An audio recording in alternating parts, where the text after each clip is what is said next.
Okay, y'all. So day 3, and guess what? I don't feel like getting out of the car. Sister, tired. I'm tired, which I really am. I just finished doing 7 minutes on the treadmill, and oh, sleepy, cause I've been getting up early now. So I figured since I've been doing the exercise early during the daytime, now I want to go to sleep early. So I'm tired, but I can't go to sleep. I got to do a show tonight. In case y'all don't know, I do radio broadcasts, and then I do a show called Keep Advancement for Women to help empower and encourage women that yes, you can. You may have went through what you went through. People may have did what they wanted to do to you. They may have called you outside of your name. They may have called you everything but a child of God. They may have cheated on you, misused you, abused you. They may have took your innocence. Oh my goodness. They may have manipulated your mind. They may have even called you crazy. But yes, you can. You can come up out of that. You don't have to live in that mindset. You can come up out of that. As long as God gives you breath, you can change anything about your life that you don't like. Like me, I didn't like not being able to move the way I wanted to move and keep up with my granddaughters. And not just for them, for me. Listen, ladies, oh Lord, I done got myself started. Let me tell you something. It's okay to want it for you. It's okay to want it for you. Y-O-U. You don't always have to have a second or third reason as to why you want to do something. It could just be that one. It's okay to do for you. Let me get this off. Y'all don't know. It's okay to do it for you. Only you, because at the end of the day, if something should happen to you and you happen to pass away, if you have not used everything inside of you to live while you're down here on this earth, it's nobody's fault but your own. You could only blame people for so long, You can't. You eventually you have to take the responsibility and hold the accountability for you. Oh, I ain't got my selfie stick, so this here is so like whoa. But anyway, it's for you. Do it for you. I don't care. I'm doing this for me. This ain't I love my grandbabies. I love my children.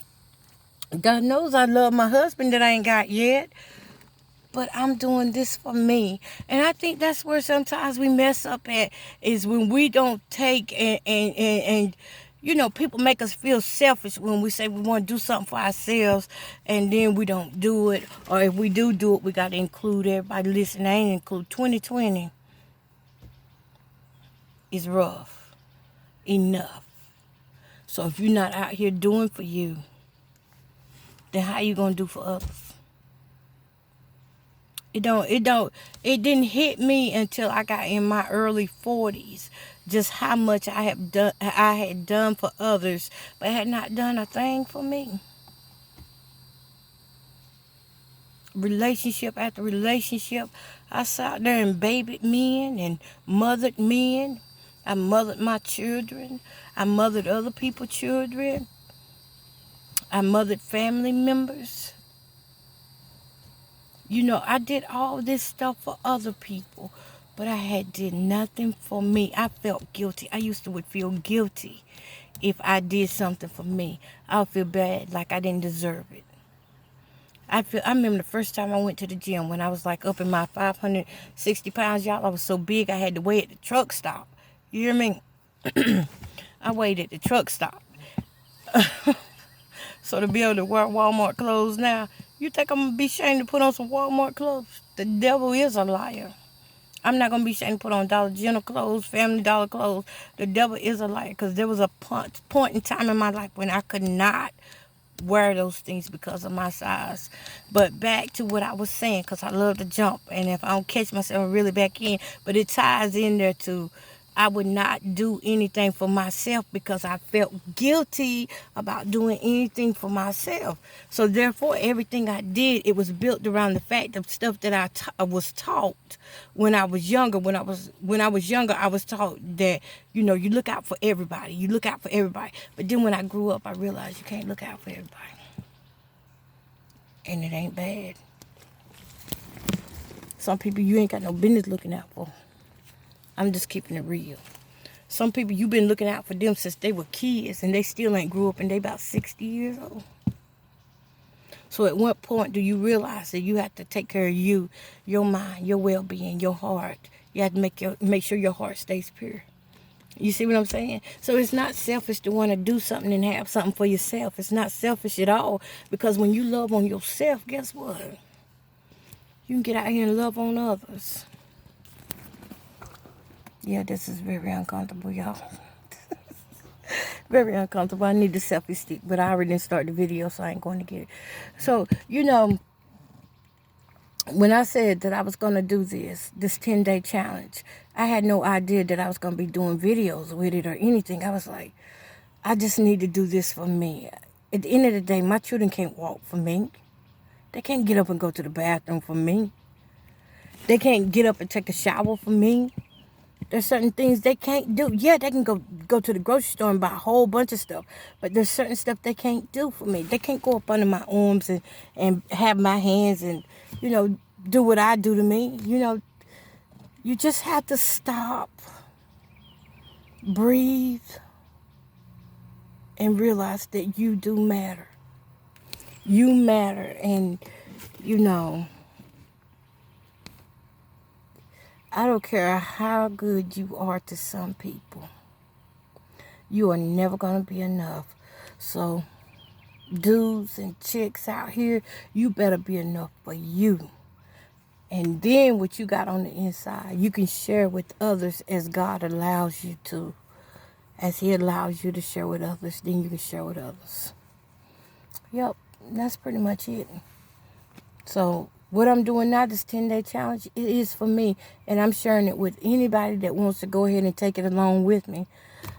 It has not been easy. And I will say that, because that's why I want to show y'all real videos of how it really is for someone my size. Because a lot of people go out here and laugh and pick and talk about people that's my size.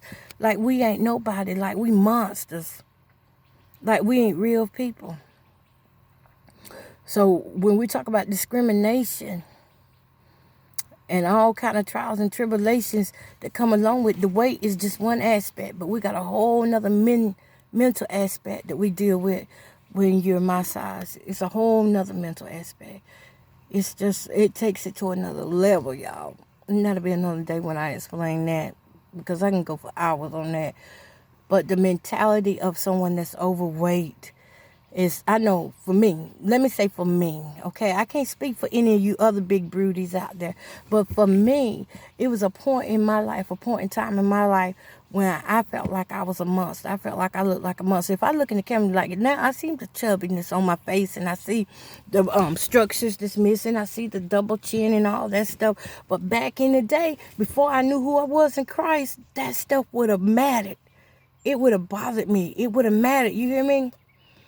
It would have had me where I would not do this video because I would have thought that I looked like a monster. Back in the day, I used to look in the mirror, and it didn't matter how many times people told me I was pretty for a big girl. Let me put on some air. About to break down some big girl sweat. But it didn't matter how many times they told me that I was pretty for a big girl. I didn't accept that. I didn't receive it because I didn't see it. I couldn't see it. I couldn't feel it. I didn't catch it. I didn't get it. I didn't own it. And that was because of so many flaws that I felt like I had. I felt like my mindset was tore up, jacked up. I felt as if, like this. I felt that in order to be part of society, you had to look like society. You had to be a certain size. You had to be a certain weight. In order to be valid and have someone in your life that really cared about you, I felt like you had to be in the smaller sizes. That was faulty thinking on my part, and I ain't know no better. Didn't no woman come out and tell me, hey, Coco, you don't got to think like that. Didn't nobody tell me that. Y'all know that. Y'all didn't tell me. So, I ran around all these years thinking that I had to fit society's definition of who's supposed to be with who, or how I'm supposed to look, how my thighs supposed to be shaped. Been picked on all the time. I was picked on all the time as a young girl, and it grew up in me from the time I was in school on up. It grew up in me. I was bullied a lot, and then I became a bully because of my self-esteem was hit so low at how people were treating me and stuff. So I became a bully, and I hurt quite a few people. I hurt them mentally, emotionally, and some physically. And as I get older, I just say, Lord, forgive me, because I didn't know I could live life without having to have all the strings attached that society says has to be there. It says you have to have the fine house, the fine car. You got to have the boy and the girl. You got to, they got to look a certain way. The hair got to be a certain way. You got to look a certain way. Your hair got to be a certain way. See, I brought into that stuff coming up. I brought into everything that I was seeing on the TV. So I was trying to live that life, but that ain't the life that turned out for me. The life that turned out for me, oh my God. I ended up on drugs. That's how I lost my teeth. In case you're wondering, I did a lot of crack cocaine. I did a lot of sniffing up this nose. That's my testimony. I did a lot of it. I have been drug-free for a long time. I think this is 13 or 14 years, but it's been a long time. But that's how I ended up losing my teeth, was through doing drugs. I had caught, the gum disease and stuff like that. I had caught that, and by the time, the dentist caught it, it was, too late. And then I went through a series of having surgeries on my jaws, because the chemicals in the drugs had deformed my jaws on the inside and started eating the bones down in my jaws, and then I would always be dealing with TMJ because of it. And I'm telling you, that's why I thank God right now. I mean, I wondered if I wanted to do videos and really show my teeth. And then it hit me. You're doing this for you. It goes back to you. See, people didn't know my story. They see all this, but they don't know my story. The pain that I had to endure, that caused me to get where I'm at, that caused me my size to go up like that caused my self-esteem to drop. I gotta sneeze. Come through, sneeze. It ain't gonna come. And I'm speaking for me. I'm not speaking for anybody else. I'm speaking for me. I went through a lot of molestations. I went through gang rape. I went through domestic violence. I went through a series of sickness and illness because of what happened to me when I was younger. Always had to wait. Always had to wait, and the wait always came because of the things that I went through. I didn't know how to cope and deal with it, so I started eating and drinking and drugging and trying to fit in with society, trying to be the beautiful girl with the beautiful smile, and just trying to win hearts. Trying to win hearts. That's all I wanted to do. All I ever wanted to do was just fit in somewhere. Fit in somewhere where somebody would want me. I wanted to fit in. I wanted to be the woman who had the perfect husband, who had the perfect body, who had the perfect face, the perfect skin. I wanted to be that woman who had the perfect job. And what happened? What happened to all this stuff that teachers was telling us to write down, that,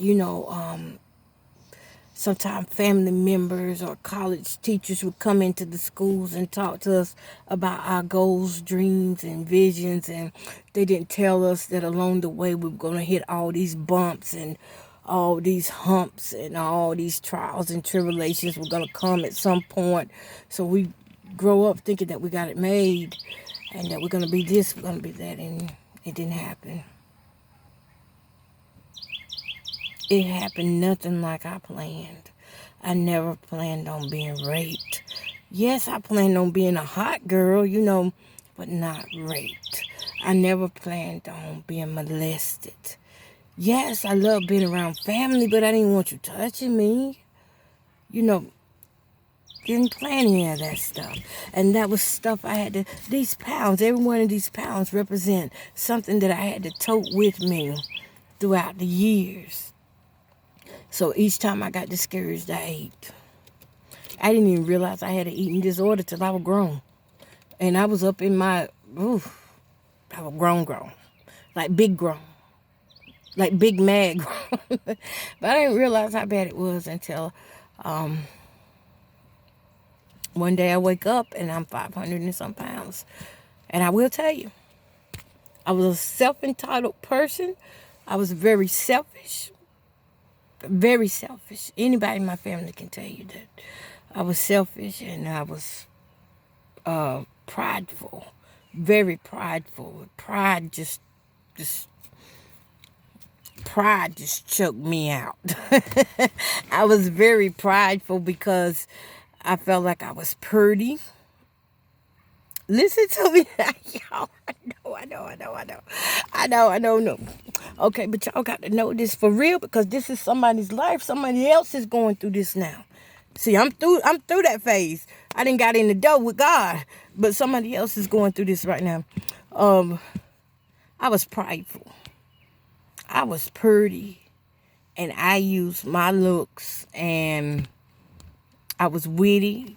I had a lot of young wisdom placed in a fool's hand. I had so much wisdom. I was, helping older people out with their issues and stuff. I had wisdom, but I didn't have understanding. So, I don't know how we got on this topic, but I'm going to let it go. I'm going to keep going with it. So, I had wisdom, but no understanding. And so what ends up happening is my pride just kept eating and eating. I would not eat from nobody's house. I would not eat off your forks, your spoons. I would not take, if I come stay with you, I was not taking no shower in your house. If I come to your home, chances was I thought you had a bum home.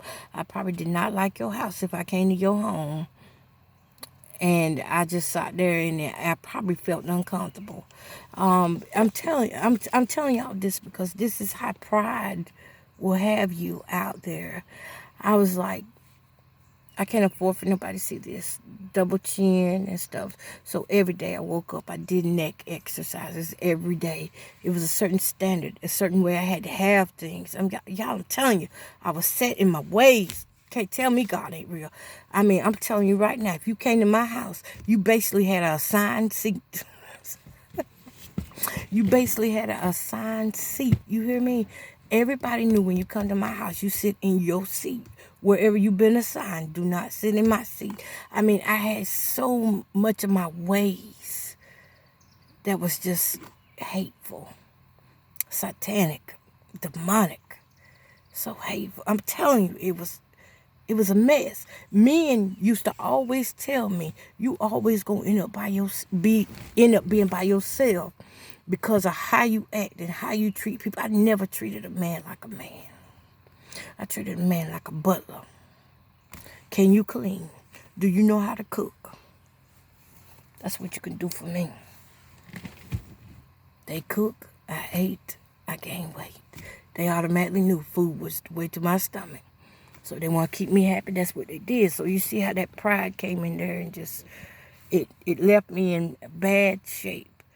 And when that pride got busted down, because I was always the person that I didn't have to beg for money or anything. I always had my own money. What broke my pride down was when it wasn't even the drugs. Doing drugs didn't break my pride down because nobody knew I was doing them. Didn't nothing but a few people know. A lot of people be like, Jamie, you ain't never did no drugs. Of course you didn't know. I was in the closet. Duh. Keep in mind, I got pride. I got an image I had to keep up. I was in the closet doing these drugs. And I got broke one day. I mean, broke. Like $0. I ended up on bankruptcy. $0. Hurt my feelings. 2008. Had to file bankruptcy. Shoot. And I was just also, got 10 more minutes on here. I had to file bankruptcy because I done swindled all my money away. Then ate up all my money. Then smoked up my money and stuff. You know, I wasted so much money. I just, you know, it's sad. But we won't go into that part. But 2008, I had to file bankruptcy. Everything came crashing down. And so I thought I was good, but I wasn't. Then I ended up going through a bad breakup in my relationship. And now the relationship that I knew for 15, 16 years, almost 20 years of my life I spent. Now that's over too. You hear me? Listen. God allowed me to hit zero. Allowed me to hit rock bottom. First the money, then the relationship. And then I started losing people close to me and my family, like my daddy. And it just kept going downhill from there. And that broke my pride. Which the moment when I realized that God was doing something different in me was the moment when I took a plate from family members. My brothers and sisters will tell you, my pride was so bad. I had so much hate in my heart, I would not even go to my own mama's house. That's how bad it was.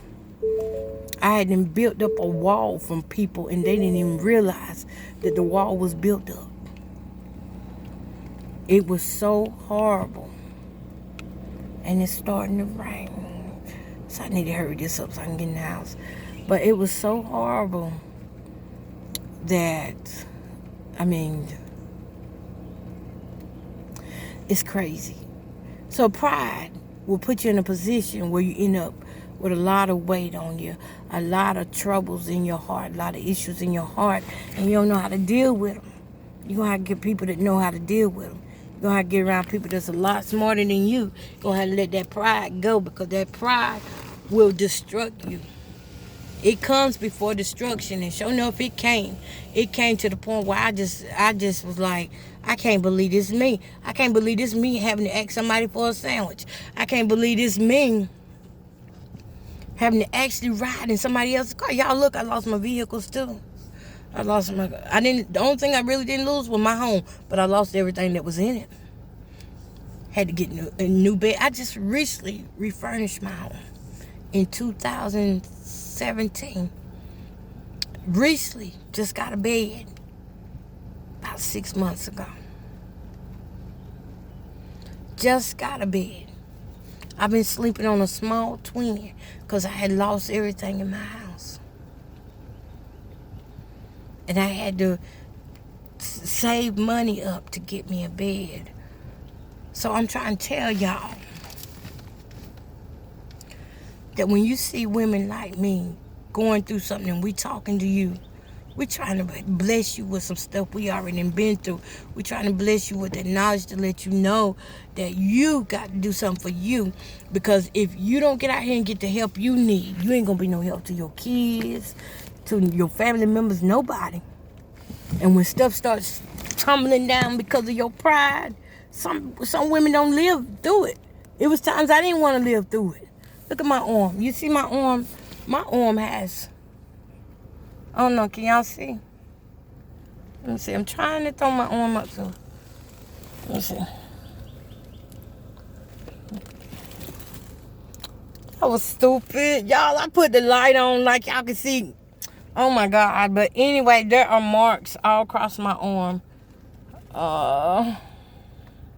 You might can see some of them. You see them going up underneath there. I can't twist my arm like that. But those are suicidal marks on my arm. I don't know where the camera is. Okay, let me see. There you go. These are suicidal marks. Because I was shamed of what had happened to me. I was so shamed when my pride got hit. I didn't want to live anymore. And there's some women right now listening. They don't want to live anymore because the pride been hit. Men done did what they done did to you and left you out there with the kids. Yeah, I know. I raised 2 kids. Didn't have no father to help me. They left me for other women. When that pride get hit, you want to do dangerous things. You want to hurt yourself hoping that that's going to make a man love you. That's going to draw his attention to you. But honey, trust me, if he was treating you like crap before you did it, he could care less if you kill yourself or not. I learned that the hard way. Shoot, the ambulance got me just in time. When I realized that dude won't come after I didn't cut myself up trying to kill myself. I heard up call that ambulance. Y'all come. I didn't try to kill myself. I'm telling you. Now I'm laughing about it, but I can laugh now. Because I turned my pain into joy. But back then, it was real pain and it hurted. I mean, you talking about you cry like a baby. Like a baby, I'm trying to tell you. So you got to take care of you. Before you get out here trying to take care of everybody else, you got to get your life in order. Your mind, your heart. You got to get it all in order before you can go out here trying to tell everybody else what they need to do. Before you go out here being prideful with your good hair that you done brought, with your pretty nails that you done brought, and all that stuff. You better deal with the inside of you. Because it can all crash down at any moment. And you want to have something to lean on. Somebody to lean on. I ended up going to the Lord. That's where I went to. I went to the Lord. And I tell y'all, I was ashamed. I was so ashamed. I was so ashamed of the things that I had did. The things I went through. Coco speak. I was ashamed of the things I went through. I was ashamed that, even my face, everything. I keep talking about it because that shame was there. And it held me down for so many years. That's why I keep talking about it. Because it held me down. It held me back. For so many years. And so now, I'm good to go. God is still working on me. And this 10-day challenge, it's more than a 10-day challenge. It's spiritual to me. Because it's pulling out so much and pushing me out of my comfort zone. Y'all have been pushed out my comfort zone. It's pushing me out of my comfort zone a whole lot. And it's still hot again. It's pushing me out of my comfort zone. And, it's okay. It's okay. I know that I'm going to feel uncomfortable at first, but I also know that God is with me. He ain't leaving me. He ain't forsaking me. And you know what? He's teaching me to love myself the way I am. My big arms. He's teaching me to love my big arms. Y'all know my arms was the number one thing, too, that I was like, I'd be ashamed to wear a tank top because my arms, I felt like my arms were the biggest in the room, and sometimes they would be.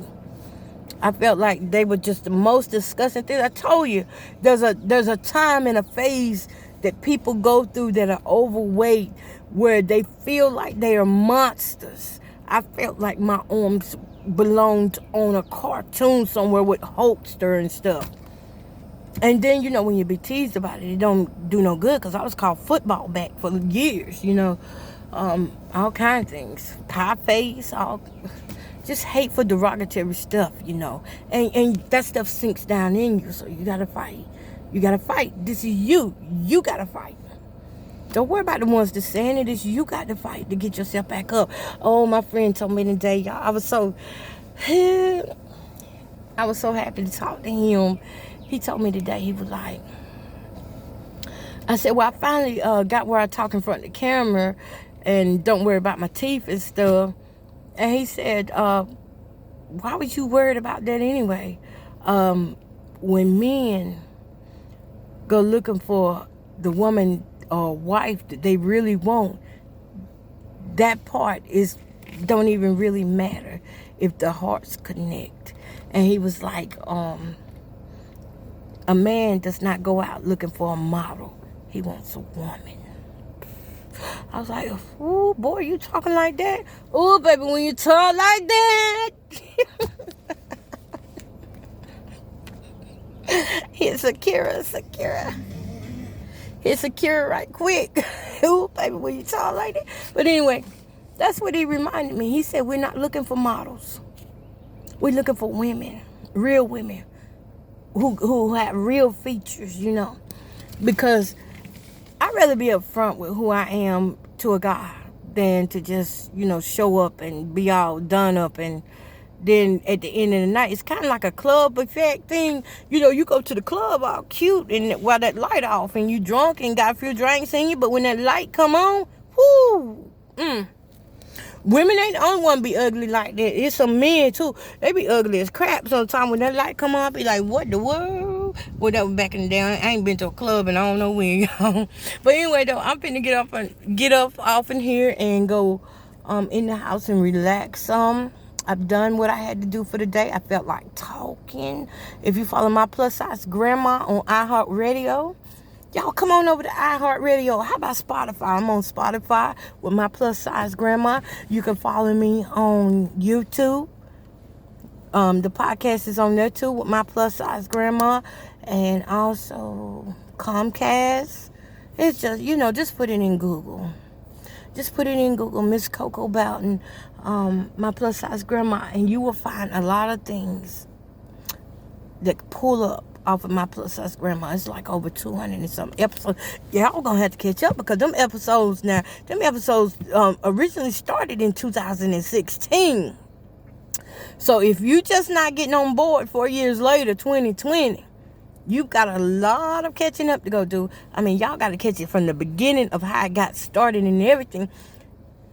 And I got to thank God for my plus size grandma. That's what he gave me. One day I was laying in the bed and I was just depressed in 2016.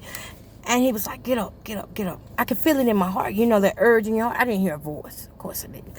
But I had the urge in my heart that was like, just get up and start talking. Create a talk show. Talk about your feelings. Well, who I'm going to talk to? I didn't have no close friends like that. I've been laying in this bed depressed I don't know how many years. Really have, well, I had friends. But now the thing is, when you trust them, you know. I think it's getting dark in here. Give me a sec, y'all, because it's getting dark. But, you know, the thing is, you know, when you trust your friends, if you don't trust people you're around, you don't tell them everything. And then sometimes, you know, you just want to talk and vent, and they be like, well, I got something to go do. Hello, I got to go.